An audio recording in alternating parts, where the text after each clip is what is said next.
የትኛውም ትውልድ ባለፉትም ትውልድ ክርስቶስ እንደዚህ ተደፍሮ አያውቅ በጭራሽ ተደፍሮ አያውቅ እንደዚህ ትውልድ እግዚአብሔርን ያስቀየመ አልነበር እግዚአብሔር ተቆጣ ምድርም ተንቀጠቀጠች የተራሮች መሰረቶች ተነቃነቁ እግዚአብሔር ተቆጥቷልና ታሪክን ያደበላለቁ ታሪክን ያድበሰበሱ የኢትዮጵያን ማንነቷን የሚሸፍኑ ነገሮች አሁን ጡቱ ታይቶ እንብርቱ ታይቶ ሰው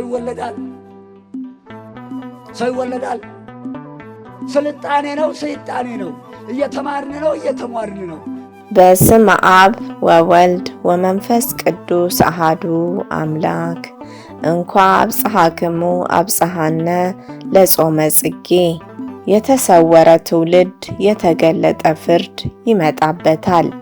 ኢትዮጵያ በታሪክ ውስጥ ስንመለከት በአምልኮት እግዚአብሔር የኖረች በዓለም ሕዝብ ፊት የእምነት ልዕልናን የታሪክ ከፍታን የመንፈሳዊ ልህቀትን በትውልድ ውስጥ በማተም ኖራለች።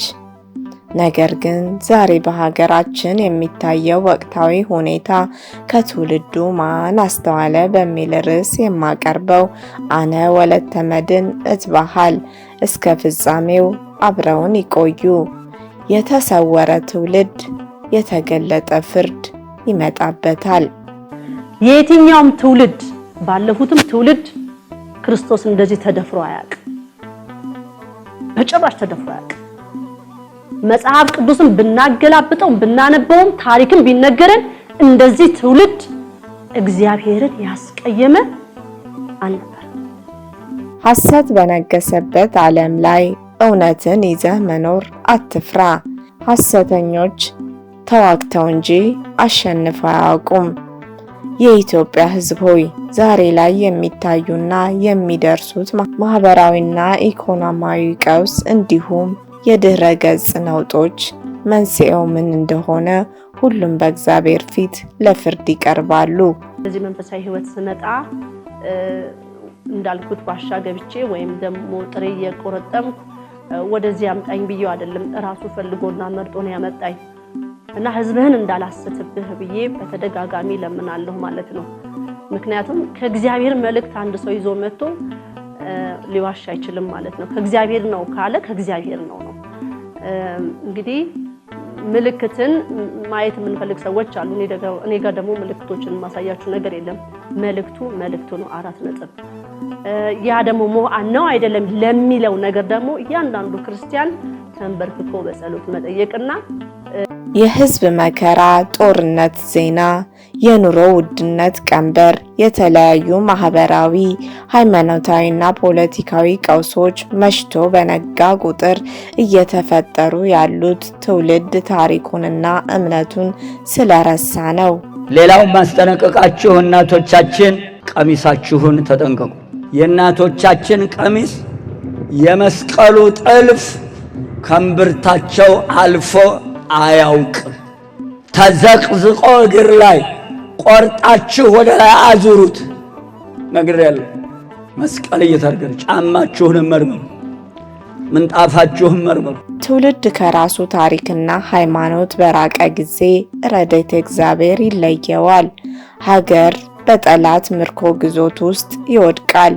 ለትውልድ አስተማማኝ መንገድ የሚመራ ከክፉ መንገድ የሚያወጣ ወደ ታሪክ ወደ ሃይማኖት የሚመልስ ከሰማይ ቁጣና ቅጣት ህዝብን የሚታደግ አባት ስለሌለ በሀገሪቷ ላይ ዘርፈ ብዙ ቀውስና ነውጥ ተፈጥሯል።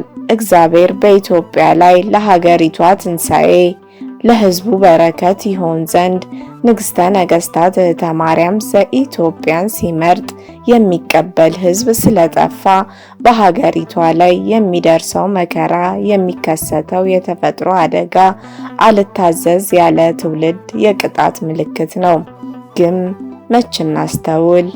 ይሄን መልእክት እንደውም ምንድነው ወላዲተ አምላክን ያልኳት እንደው ራስሽ ተናገሪ ነው ያልኳት። ምክንያቱም ትልቅ መልእክቶች አሉኝ ዛሬ እጅግ ረቂቅ የሆኑ መልእክቶች እጅግ ሚስጥራዊ የሆኑ መልእክቶች ለዘመናት ተደብቀውብን የነበሩት ለዘመናት እኛ ኢትዮጵያውያን ሸሽተነው ወይም ደግሞ ተሸፍኖብን የተቀመጠ ሚስጥርን እያወቅን ወይ እውነታን እያወቅን ደግሞ ተዘግቶብን ውስጣችን ማለት ነው። ያው እንግዲህ እግዚአብሔር ሰዓትና ጊዜ ስላለው ያንን ጊዜና ሰዓት ጠብቀን ነው የምንናገረው ማለት ነው። እንግዲህ መብርሃን ሁልጊዜም አብራኛለች፣ ሁሌም ትኖራለች። እንግዲህ እኔ እስከ ስጋዬ አፈር እስክትለብስ ድረስ ብያለሁ። እንዲህ አለ፣ እንዲህ ሆናችሁ ኑሩ።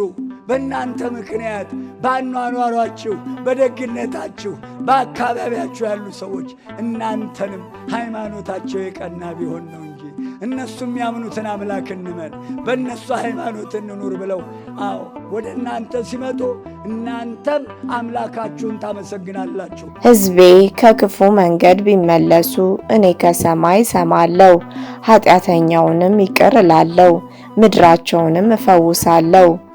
ሁለተኛ ዜና መዋዕል ምዕራፍ 7 ከቁጥር 14 እንደሚል ትውልድ ዛሬ የቆመበትን መንገድ የቱጋ ነው? ታሪክ ከተረሳ፣ ሃይማኖት ከተበረዘ፣ ዘመን አቆጣጠሩ ከተዛባ፣ ሕዝብ ከክፉ መንገዱ ካልተመለሰ መሽቶ በነጋ ቁጥር በሀገሪቷ ላይ የተለያየ አጀንዳ እየተከሰተ የሰማይ ቁጣም እንደቀጠለ እንዳይሆንብን ትውልድ ሊያስተውልና ሊመለስ ይገባል። የእናቴ ልጅ ምድርም ተንቀጠቀጠች። ምድር የተባልን እኛ ነን። ይህን የሠሩ ሁሉ በእግዚአብሔር ቁጣና መዓት መንቀጥቀጣቸውን፣ መረበሻቸውን፣ መሰደዳቸውን፣ መጥፋታቸውን፣ በጦርነት በበሽታ መጠረጋቸውን ከፊቱም የሚበላ እሳት ነደደ።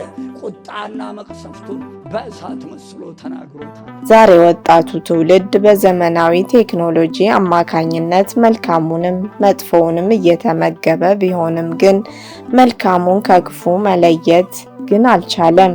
መልካምን በሕይወቱ በተግባር መኖር አልቻለም። ይህ ትውልድ በአንደበቱ ይጠራኛል፣ በልቦናው ግን ክዶኛል እንደተባለ ሕዝቡ መርጦና ፈልጎ በጨለማ ውስጥ በተሰወረ ጊዜ እግዚአብሔር የሚጠይቀው ጥያቄ ከትውልዱ ማን አስተዋለ? ማን ተመለሰ? እሳትና ውሃ ቀርቦልሃል፣ ወደ ወደድከው እጅህን ዘርጋ ነውና ነገሩ። የወንድምህ ደም ከመሬት ይጮሃል፣ ትውልድን ያጠፋል። ሕዝብ በሰማይ ፊት ይከሰሳል። የኑሮ ውድነትና መከራ ቀንበር ሀገርን በሙሉ ያዳርሳል። ነገር ግን የእግዚአብሔር ቃል የሚያስተምረን እንዲህ ነው።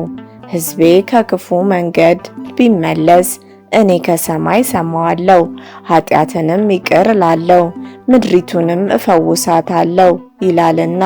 የኢትዮጵያ ሕዝብ ሆይ ይህ ጊዜ ክፉን በክፉ የምንመልስበት ሳይሆን ወደ እግዚአብሔር የምንቀርብበት ጊዜ ነውና እናስተውል። እናቴ ልጅ ምን ሆናችሁ?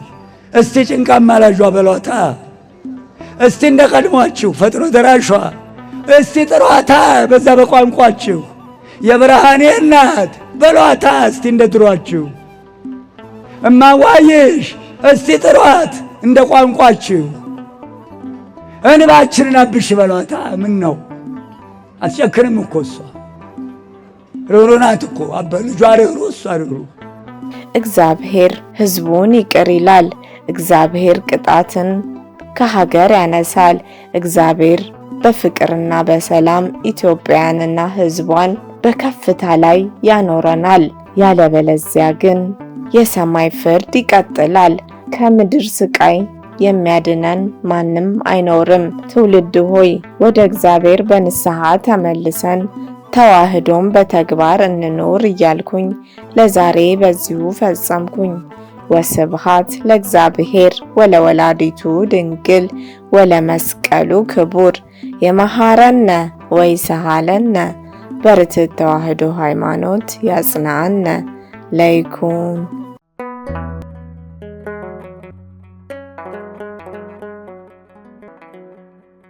ዘኢትዮጵያ